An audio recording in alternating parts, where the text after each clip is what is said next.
os quería preguntar que cuáles eran los elementos principales de la cultura de aprendizaje de vuestra fundación.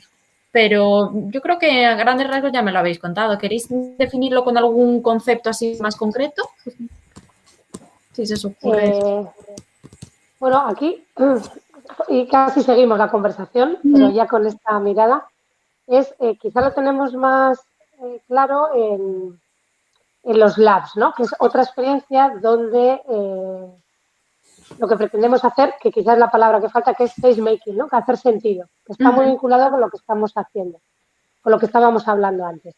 Es decir, todo tiene que pasar para que tú le des sentido a entender qué está pasando. Claro. Y a la medida que tú provoques un contexto o propongas, ¿no? Un contexto donde esto se pueda dar, todo lo que suceda ahí estará bien. Entonces yo creo que como eje fundamental es hacer sentido. No sé si Javier... Sí, es la idea esa de laboratorio. Es la idea de laboratorio de aprendizaje, que además le llamamos así, pues tiene este proceso. Es un proceso de ante un entendimiento necesario o que nos interesa, por decirlo así, no tanto necesario, sino como interés. La idea esta de pasar de la idea del interés a la idea del aprendizaje, ¿no?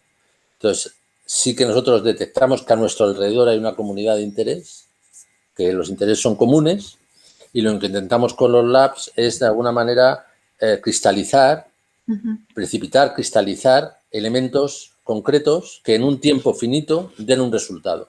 Es decir, puedas aportar al conjunto un resultado, sea grande o pequeño, pero un resultado.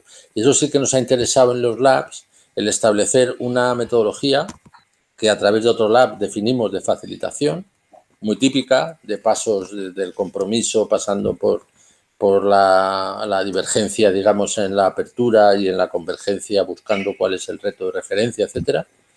Que sí que nos ha dado ese soporte de decir, si vamos a abordar un tema cualquiera, una cuestión cualquiera, hagámoslo de una manera a través de esta facilitación que os proponemos, ¿no? Y entonces sí que esa idea de ir generando resultados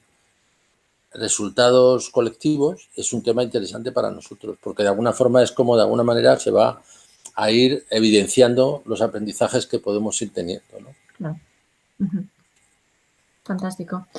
Y bueno, Javier y yo hemos hablado bastante del concepto de diálogo. Yo creo que es una de las bases fundamentales de Ergon. ¿No? A ver, cuando decimos esto, el diálogo es una de las bases fundamentales y yo creo que eso sí que podría ser el elemento core que preguntabas antes, porque está en todo, ¿no? Nos lo hemos ido como llevando. Esto no significa que todavía no necesitemos mejorar en el arte de dialogar.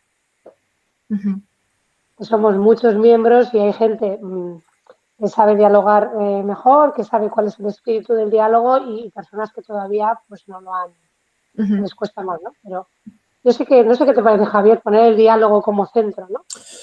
El intento del diálogo es una cosa clara.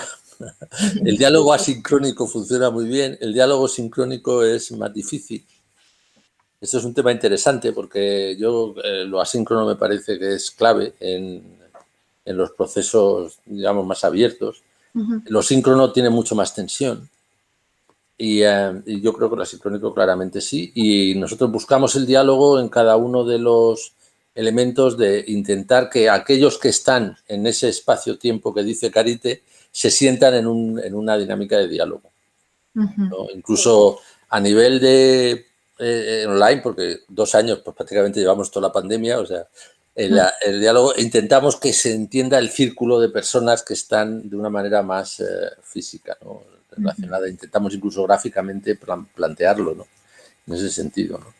Y abrir campo es la intención, digamos, continuamente abrir ese espacio-tiempo, activar digamos que poner situaciones donde se active esa voluntad de aprender, ¿no?